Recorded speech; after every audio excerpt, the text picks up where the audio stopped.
नमस्ते दोस्तों। उपनिषदों के गहन दार्शनिक चिंतन के बाद अब हम भारतीय नाट्य साहित्य के एक ऐसे अनोखे रत्न की ओर चलेंगे जो अपने समय के साथ राजनीति और मानवीय संबंधों की गहरी समझ प्रस्तुत करता है।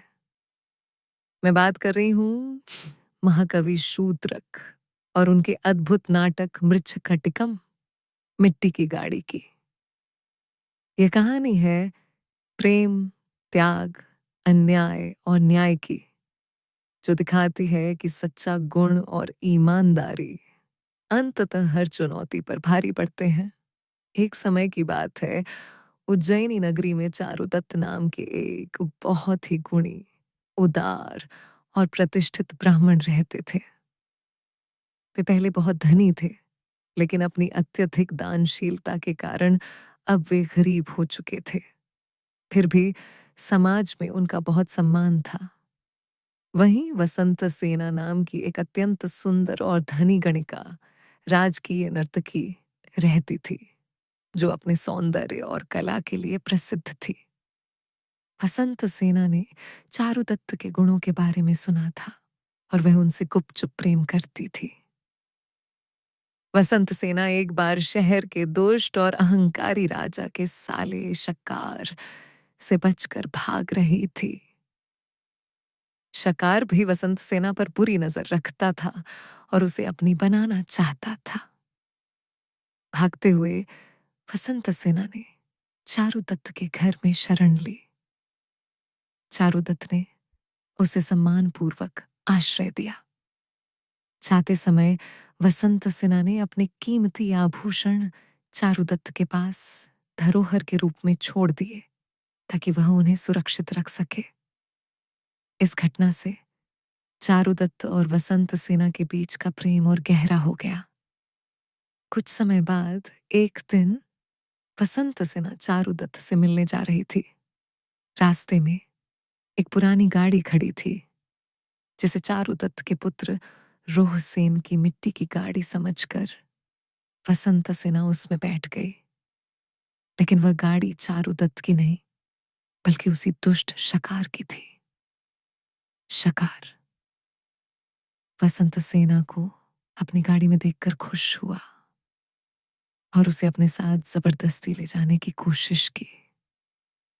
जब वसंत सेना ने विरोध किया, तो गुस्से में शकार ने उसका गला घोंट दिया और उसे मृत समझकर एक बगीचे में छोड़ दिया। अपने अपराध को छिपाने और चारुदत्त से बदला लेने के लिए शकार ने एक भयानक षड्यंत्र रचा। उसने वसंत सेना के कुछ गहने चुपके से चारुदत्त के घर में रख दिए और राजा के दरबार में जाकर चारुदत्त पर वसंत सेना की हत्या का आरोप लगा दिया।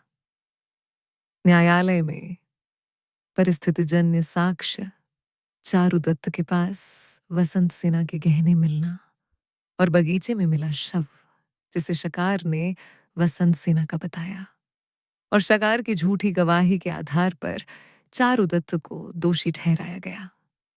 भले ही चारुदत्त ने अपनी बेगुनाही की दुहाई दी, पर उसकी बात किसी ने नहीं सुनी। उसे मृत्युदंड की सजा सुनाई गई और शहर में घुमाकर वध स्थल पर ले जाया जाने लगा। चारुदत्त अपनी बेगुनाही और असहायता पर दुखित था। लोग उसे वधस्थल की ओर ले जा रहे थे। तभी एक अद्भुत घटना हुई। जिस वसंत सेना को मृत मान लिया गया था, वह स्वयं वहां प्रकट हुई। उसे एक बौद्ध भिक्षु, जो पहले चारुदत्त का ही सेवक था और जिसे चारुदत्त ने कभी बचाया था, ने बचाया था। वसंत सेना ने आकर सबको बताया कि शकार ने ही उसे मारने की कोशिश की थी और चारुदत्त निर्दोष है। शकार का झूठ पकड़ा गया और उसकी सारी करतूतें सबके सामने आ गईं। उसे दंडित किया गया। इसी बीच राज्य में एक राजनीतिक परिवर्तन भी हुआ। न्यायप्रिय राजकुमार आर्यक ने दुष्ट राजा को हटाकर स्वयं सिंहासन संभाला। नए राजा ने चारुदत्त को निर्दोष घोषित किया और उन्हें सम्मानपूर्वक वापस बुलाया। अंततः चारुदत्त और वसंत सेना का मिलन हुआ। वसंत सेना को एक गणिका के रूप में नहीं, बल्कि एक सम्मानित महिला के रूप में स्वीकार किया गया। चारों ओर न्याय और सत्य की विजय हुई। बहनों और भाइयों, मृच्छकटिकम की कहानी से हमें क्या सीख मिलती है? पहली सीख, सत्य और न्याय की विजय। भले ही कुछ समय के लिए अन्याय और झूठ प्रबल हो जाएं, लेकिन अंततः सत्य की ही जीत होती है और न्याय मिलता है। दूसरी सीख, गुण और ईमानदारी का महत्व। चारुदत्त ने अपनी ईमानदारी और गुणों के कारण ही लोगों का विश्वास और प्रेम बनाए रखा, जिससे अंततः उसे बचाया जा सका। तीसरी सीख, भाग्य की अप्रत्याशितता।